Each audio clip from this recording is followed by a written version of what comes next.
quand vous m'avez proposé de faire ce topo, je me suis dit, ouh là là là là. Je vais passer rapidement sur ma diapositive de conflit d'intérêts. Je suis ablateur, donc ça rajoute une tâche difficile pour ce topo. Alors, je rentre dans le vif du sujet pour essayer de voir un petit peu comment aborder cette problématique, à savoir qui ne faut-il pas ablater. Curieuse question. Donc, j'ai essayé de décortiquer un peu mon propos en plusieurs points de réflexion. La première approche, déjà le premier message, c'est toujours une question de rapport bénéfice-risque. On est sur de la cardiologie interventionnelle, donc tout dans l'ablation tourne autour du rapport bénéfice-risque. Et donc dans ce propos, il faut directement avoir conscience qu'il faut intégrer très souvent le patient, même tout le temps, à la discussion et la décision d'ablation. Après, il va falloir raisonner sur savoir qui éventuellement ne pas ablater en fonction du trouble du rythme. Donc je vais essayer de faire une overview globale des troubles du rythme. Et donc dans les troubles du rythme, on se pose souvent la question des symptômes et donc des indications qui y sont liées. Ensuite, quand on prend un petit peu plus de recul, il faut voir dans quoi s'intègre ce trouble du rythme et donc notamment sur quel cœur, sur quelle cardiopathie. Comment est notre patient? Est-ce qu'il a une altération de la FEVG qui pourrait le placer à plus haut risque pour une intervention? Le patient, bien évidemment. Donc le patient, il faut tenir compte de son souhait, donc discuter avec lui. Et il faut aussi voir un peu évaluer les comorbidités. On sait notamment que, par exemple, des patients obèses peuvent avoir plus de risques de complications des ablations, donc il faut faire attention. L'âge aussi, c'est une question qu'on se pose souvent sur savoir qui doit-on ablater et à quel âge doit-on mettre une limite. Et puis, je pense qu'il faut aussi tenir compte de la structure dans laquelle le patient va être ablaté. Donc là, je prêche pour ma paroisse, mais l'environnement médico-technique du site d'ablation est très important pour la sécurité du patient.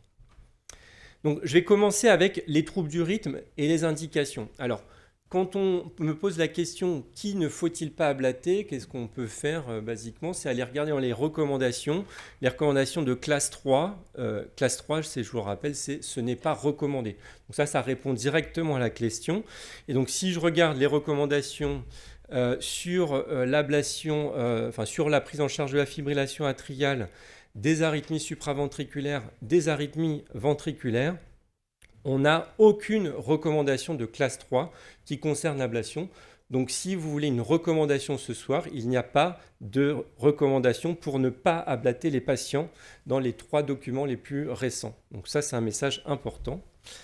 Donc, en fait, il va falloir aller chercher entre les lignes. Donc, j'ai essayé d'identifier quelques situations avec lesquelles on se pose la question le plus fréquemment. Je suis sûr que vous avez tous des dizaines de questions sur des cas bien particuliers. Dois-je ablater tel patient ou tel patient? Et donc ça revient au même débat, cas par cas, bénéfice-risque, discussion avec le patient.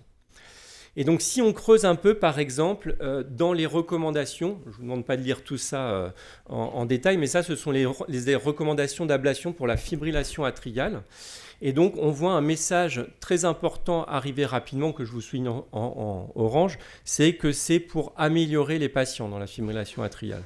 Donc, quand on lit les recommandations, on voit se dégager plusieurs notions importantes. La première, c'est que bien sûr, on propose une ablation aux patients symptomatiques, donc revient souvent cette notion de symptômes pour traiter les patients par ablation.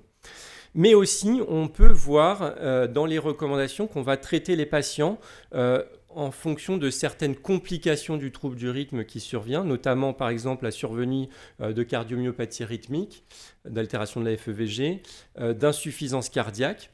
Et puis, on peut aussi, à travers ces recommandations, voir ce qu'il n'est pas écrit. Donc, c'est ça qui est un petit peu difficile. Mais typiquement, dans la fibrillation atriale, on parle de fibrillation atriale paroxystique, persistante pour les ablations. Jamais on n'a de notion sur l'ablation de l'AFA permanente, puisqu'il n'y a pas d'indication d'ablation dans cette fibrillation atriale permanente. Ça peut paraître trivial d'un point de vue théorique, mais c'est une question qu'on pose parfois, donc je le reprécise ici.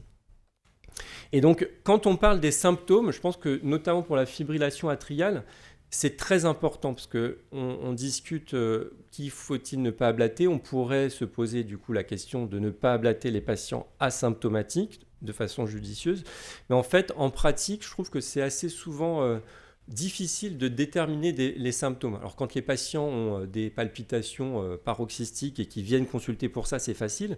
Mais quand on voit un patient avec une FA persistante qui a évolué un petit peu insidieusement, où il a réduit son activité, il fait plus grand-chose, il dit qu'il est asymptomatique, mais en fait en creusant un peu, on voit qu'il y a un petit peu d'intolérance à l'effort, des petites douleurs de temps en temps, de la fatigue. Vous voyez que ça peut être important de bien creuser l'interrogatoire pour aller chercher le symptôme, et ça vraiment, c'est pas toujours évident. Et donc là, je vous remettais un petit peu les conséquences que peut avoir la fibrillation atriale, non seulement en termes de symptômes, mais aussi en termes de retentissement sur la qualité de vie, le déclin cognitif, des symptômes de dépression. Vous voyez, c'est très complexe le retentissement de l'AFA, donc il faut aller les chercher. Donc réduire les symptômes, c'est vraiment le point clé dans l'ablation. Donc j'insiste parce que après je me posais la question des FA asymptomatiques, comme beaucoup se posent la question. Donc je vais vous citer 2 essais majeurs là sur la prise en charge de la FA avec l'ablation. Le premier, c'est l'étude Cabana. Donc l'étude Cabana, c'est cet essai randomisé qu'on a attendu de nombreuses années qui a comparé un traitement médicamenteux versus l'ablation avec un critère de jugement sur la mortalité. Et donc, on voulait voir si l'ablation permettait d'éviter la mortalité. Il n'en était rien. Donc, du coup, il n'y a pas de supériorité en termes de mortalité par l'ablation par cathéter versus les médicaments antiarythmiques pour la fibrillation atriale dans l'essai Cabana. Néanmoins, ça permet de réduire les symptômes. Donc, on est vraiment sur les symptômes. Oui, mais deuxième essai majeur là, qui est paru récemment, là, il y a quelques années, c'est l'étude IST-AFNet 4, qui est en fait une étude qui vise à traiter précocement les patients qui font de la FA. Donc précocement, donc c'est des patients qui ont des FA qui sont diagnostiqués de moins de 12 mois et qu'on va randomiser vers une stratégie de contrôle du rythme versus des soins courants. Et donc dans IST-AFNet 4, ce qui est important, c'est qu'on a 30% des patients qui sont asymptomatiques. Et là, le critère de jugement principal, ça va être décès de toute cause, c'est un critère composite, décès de toute cause, AVC, et des effets secondaires des médicaments antiarythmiques notamment, et médicamenteux tout court, qui ont été préspécifiés. Et on voit dans la population qu'il y a une proportion en bleu clair là, d'ablation de fibrillation atriale qui atteint 20% à 2 ans pour obtenir le contrôle du rythme. Donc on proposait les traitements médicamenteux ou ablation au choix du patient, mais le but était d'avoir un contrôle du rythme. Et alors cet essai a été arrêté précocement parce qu'il y avait un bénéfice à avoir un contrôle du rythme précoce sur ce critère composite.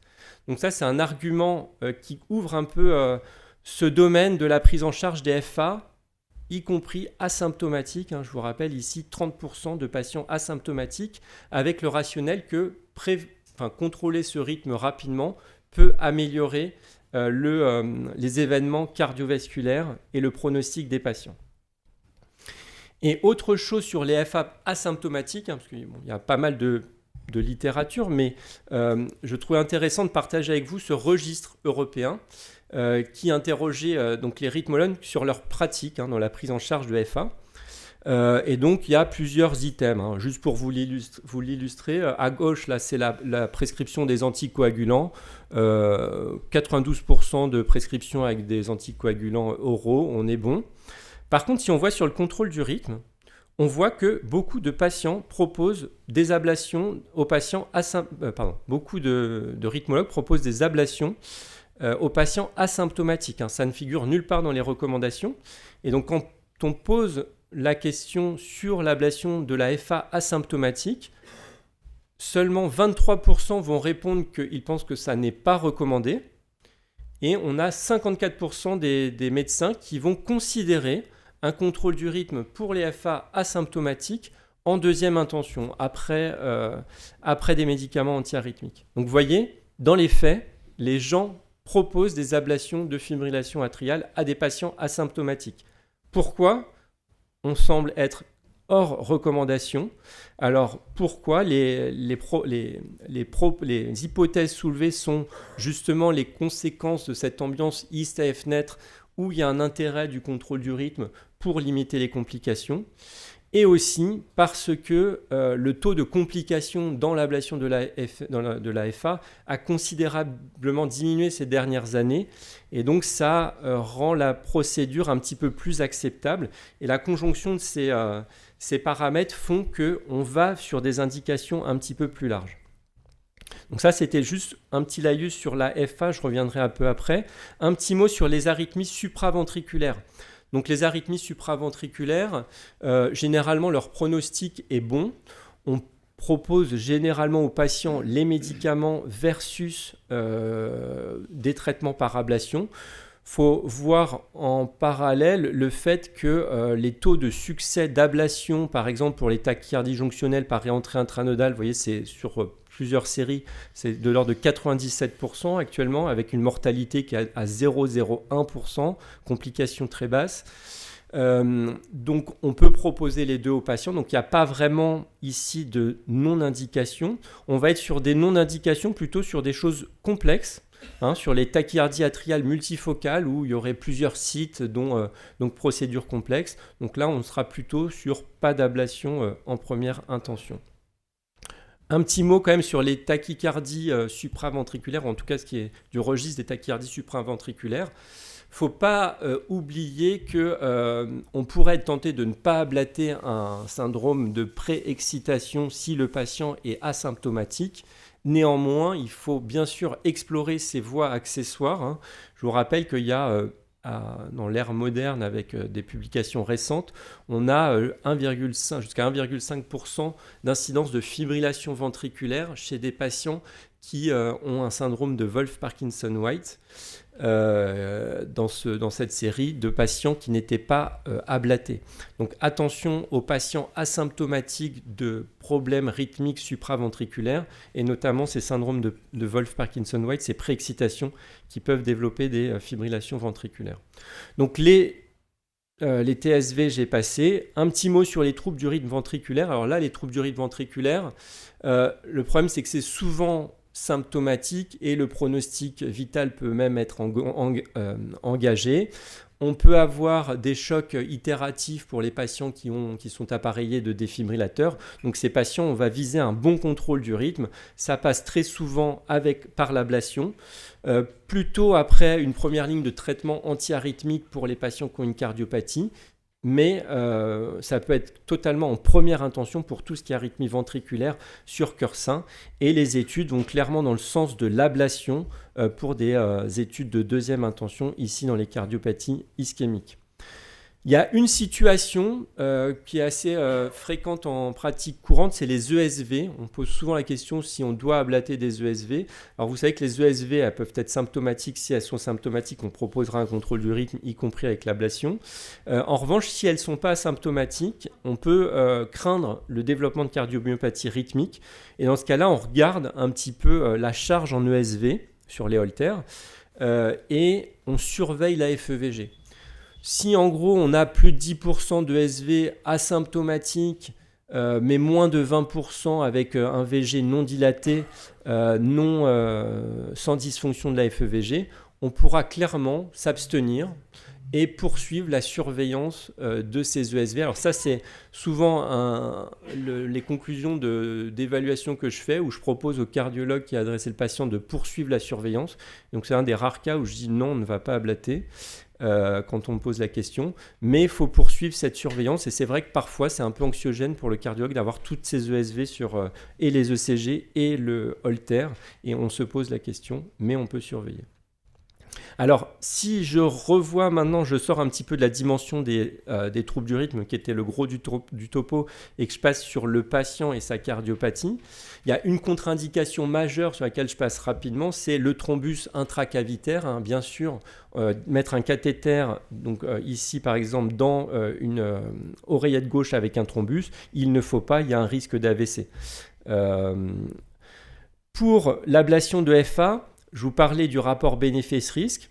On va prendre en compte les complications potentielles, complications essentiellement à type d'épanchement péricardique, d'abord vasculaire, plus rarement AVC, des lésions œsophagiennes et d'autres choses un petit peu plus rares maintenant qui sont les sténoses pulmonaires et les paralysies phréniques. Et il faut le mettre en balance aussi avec l'efficacité de l'ablation et donc prendre en compte les facteurs de risque de récidive après l'ablation. Et donc dans la FA, c'est bien identifié, notamment la taille de l'oreillette gauche, l'ancienneté de l'arythmie, la persistance de l'épisode, l'insuffisance rénale également. Donc ça, il faut l'expliquer au patient et prendre le choix avec lui. Les patients âgés, un petit mot, une étude qui montre la comparaison de l'ablation de FA chez les patients de plus de 80 ans et de moins de 80 ans avec des outils modernes qui contrôlent les lésions, ici l'Ablation Index du système CARTO. On voit que l'efficacité elle est totalement comparable pour les plus de 80 ans et les moins de 80 ans, avec un temps de comparaison comparable et il n'y a absolument aucun décès. Donc la limite d'âge, on peut dire qu'il n'y en a pas officiellement, il faut apprécier les comorbidités du patient. Et puis, un message important, je crois que ça ne figure pas dans le colloquium, mais il y a la révolution absolue du moment, c'est l'électroporation. L'électroporation, un petit mot quand même ici, c'est la nouvelle énergie qu'on a à disposition depuis 3-4 ans maintenant, qui est une énergie non thermique. Cette énergie qui nous permet d'ablater les fibrillations atriales actuellement, a l'avantage d'avoir une réduction des complications, notamment les complications thermiques, puisque c'est une énergie électrique qui vient ouvrir les pores des cellules sans abîmer les tissus de voisinage.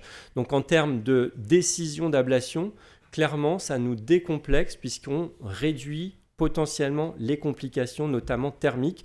Donc ça ouvre vraiment une nouvelle ère et ça change aussi nos décisions. Moi, je trouve que vraiment, dans l'unité, ça nous a clairement permis de traiter plus de patients, parfois des patients même un peu plus fragiles, parce que la procédure va plus vite. Et donc, c'est vraiment une ouverture, une nouvelle ère qui arrive, avec des résultats similaires. Et pour terminer, la structure de soins est capitale dans la décision de l'ablation.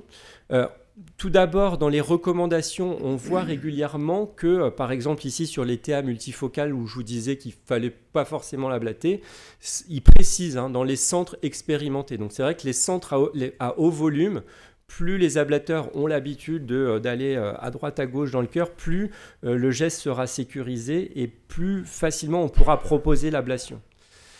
Pour les ablations de troubles du rythme ventriculaire, c'est très vrai. L'ablation de TV, ça peut être un petit peu acrobatique, mais quand on est dans un centre qui a tout le backup chirurgical et notamment d'assistance, on peut proposer de traiter des patients ultra graves, voire qui sont en bilan de greffe, avec des assistances cardiaques pour limiter ces troubles du rythme ventriculaire qui surviennent parfois sous forme d'orage rythmique.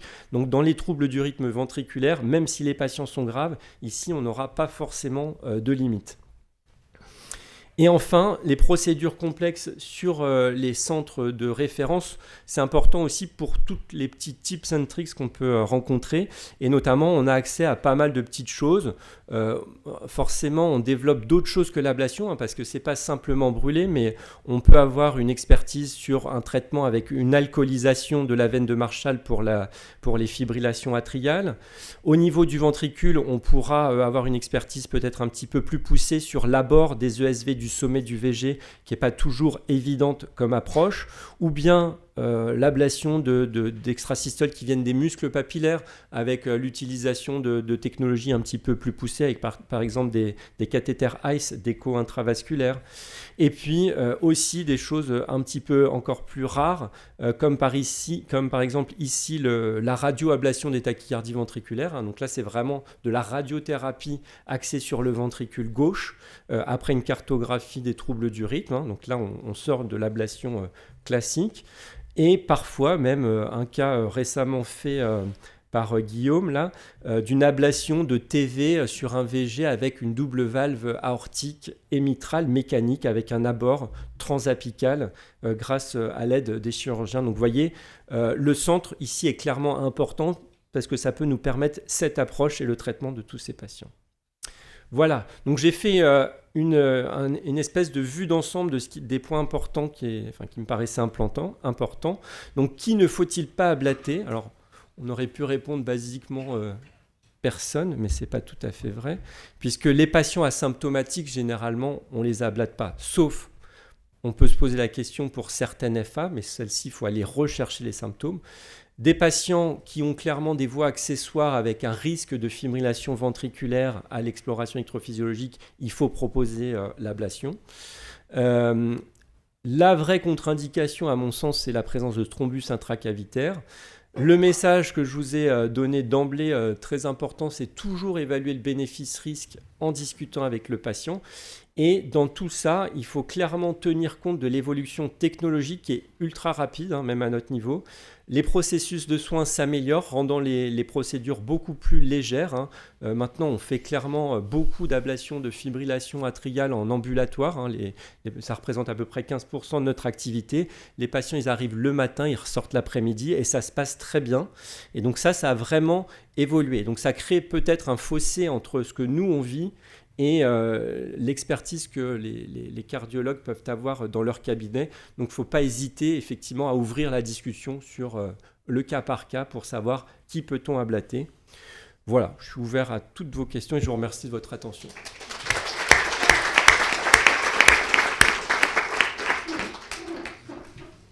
Merci Nicolas. Alors effectivement, on voit dans les recommandations, à chaque fois l'ablation, ça prend du galon. Il y a 800 000 personnes qui ont de la fibrillation atriale en France, bientôt 1,5 million. Quand on regarde les perspectives à 20 ans, avec une population qui est âgée, est-ce qu'il faut vraiment aller ablater tous ces patients? Est-ce qu'on a les moyens de le faire? Et voilà, parce qu'effectivement, on se rend compte que les indications s'élargissent. Mais voilà, en termes quand on regarde à terme de population globale, nous, en fait, on voit qu'on ablate une très petite proportion de ces patients-là. Tout à fait. Alors déjà, moi je trouve que j'avais un modèle on regarde un peu les pays voisins. Par exemple, en Allemagne, ils avaient des centres à haut volume d'ablation de FA. Alors c'est vrai il faut qu'on mette la machine en route et organiser les soins pour pouvoir ablater plus de patients. Je pense qu'effectivement, on le voit au quotidien, on n'a pas les capacités suffisantes. Heureusement, il y a des salles qui s'ouvrent et il y a des bonnes perspectives dans le département là, pour prendre plus en charge de patients. Cette amélioration des parcours patients avec l'ambulatoire, je pense que ça déjà peut faciliter les choses. Mais après, effectivement, il faut former les gens, il faut l'équipe paramédicale pour faire tourner les blocs. Une autre chose importante dans la fibrillation atriale, c'est que moi, je trouve que, je le dis tout le temps, ça s'intègre dans la prise en charge globale du patient. Et donc, il y a un gros travail en amont qu'on peut faire en ville sur toute la prise en charge du risque cardiovasculaire. C'est toutes les mesures de prévention cardiovasculaire qui, sont très importantes et à faire en complément. Et ça devrait être facile à mettre en application en parallèle de l'ablation de FA. Mais il faut ouvrir effectivement des salles d'EP et grâce à l'électroporation, peut-être qu'on pourrait traiter 6, 7, 8 malades par jour dans chaque salle, si on a des lits. Alors justement, Nicolas, j'ai une question pour toi. Demain, je dois dilater une veine pulmonaire après ablation. Est-ce qu'on va voir disparaître cette complication avec l'électroporation? Est-ce que ça a déjà été rapporté? Ça a été rapporté un peu de rétrécissement, mais pas de sténose serrée comme on a pu voir avec la radiofréquence. Donc clairement, l'électroporation, on a encore les complications mécaniques. Donc les complications mécaniques, c'est hématome au site de ponction, qu'on sait plutôt bien gérer, enfin même très bien gérer. Les complications d'épanchement péricardique, mais tous les effets thermiques, on ne les a pas. Alors, il y a un petit bémol sur des choses un petit peu nouvelles. On voit qu'il y a certains patients qui font un peu d'hémolyse, donc c'est des petites choses qu'on découvre encore. Mais les procédures d'ablation par électroporation, c'est 45 minutes, ça va très vite, donc on traite beaucoup de malades. Donc c'est vrai qu'on a eu une expérience assez rapidement et globalement ça se passe très bien. Mais on n'a pas eu de sténose de veine pulmonaire. Pourtant, sur tous nos premiers patients, on a fait plein de scanners de contrôle à 3 mois. On n'a pas eu d'alerte sur l'œsophage, parce que sur les ablations thermiques, on met une sonde de température œsophagienne pour monitorer ce risque-là. On n'a pas eu de paralysie phrénique, donc c'est vrai que le niveau complication est en décroissance. Question pour Nicolas. Et alors, cette idée que les patients asymptomatiques, on n'y touche pas, on va leur contrôler le rythme et puis on fera une ablation en deuxième intention. Est-ce que c'est pas une stratégie discutable, dans la mesure où on va laisser grossir l'oreillette gauche, on va laisser s'organiser les choses, et peut-être qu'on aura plus d'échecs de l'ablation quand on voudra la faire. En fait, là, ce qui était... effectivement, quand on a un patient qui est asymptomatique, il faut voir un petit peu l'évolution. Parce que moi, c'est vrai qu'on ne sait jamais comment ça va évoluer une FA persistante asymptomatique. Moi, je trouve que souvent, on arrive quand même à dégager des symptômes. Alors moi, ça m'arrive de dire aux patients, mais écoutez, vous allez bien. Là, vous dites ne pas avoir de symptômes. On refait le point dans 6 à 9 mois. On reverra comment est votre oreillette gauche sur l'écho. Et puis, on verra vraiment à l'effort si tout va bien. Alors, je leur fais test d'effort, NT-proBNP, des choses comme ça. Et comme ça, j'en chope certains avec des symptômes. Et donc clairement, si on voit qu'il y a, faut pas oublier que le meilleur traitement pour contrôler le rythme, ça reste quand même l'ablation. Donc dès qu'on a décidé une stratégie de contrôle du rythme, je pense que effectivement, en fonction des comorbidités du patient, il faut rapidement proposer l'ablation. L'ablation pour la FA, on la propose en première intention à beaucoup de patients jeunes, à la place des médicaments antiarythmiques. Je ne sais pas si ça répond tout à fait à la question, mais... Après, il y a tous les patients âgés quand même, parce que la FA, ça augmente avec l'âge. Et toi, tu dirais que tu as un patient de 85 ans qui arrive avec de la FA paroxystique. Non, c'est une vraie question. Hein, symptomatique, on en a plein des symptomatiques. À 85 ans, moi je trouve qu'en l'espace de 10 ans d'exercice, je trouve que c'est incroyable comment se comportent nos patients parisiens de 85 ans qui font plein de sorties, ils ont toutes les dernières applis sur leur smartphone, ils font les expos et tout ça. Donc oui, je leur propose le traitement. Bien sûr, je les préviens, attention, 85 ans, moi-même je vais faire attention, les parois de l'oreillette sont plus fines, donc précaution maximale, je leur dis les risques, etc. Mais bon, je pense que là, on est quand même bien staffé pour les faire en sécurité. Non, parce que c'est un message important, parce que c'est vrai que quelque part, des fois, on se fixe un peu des barrières un peu psychologiques sur l'âge, mais c'est vrai que les données, elles vont pas trop dans ce sens-là quand même. C'est ça.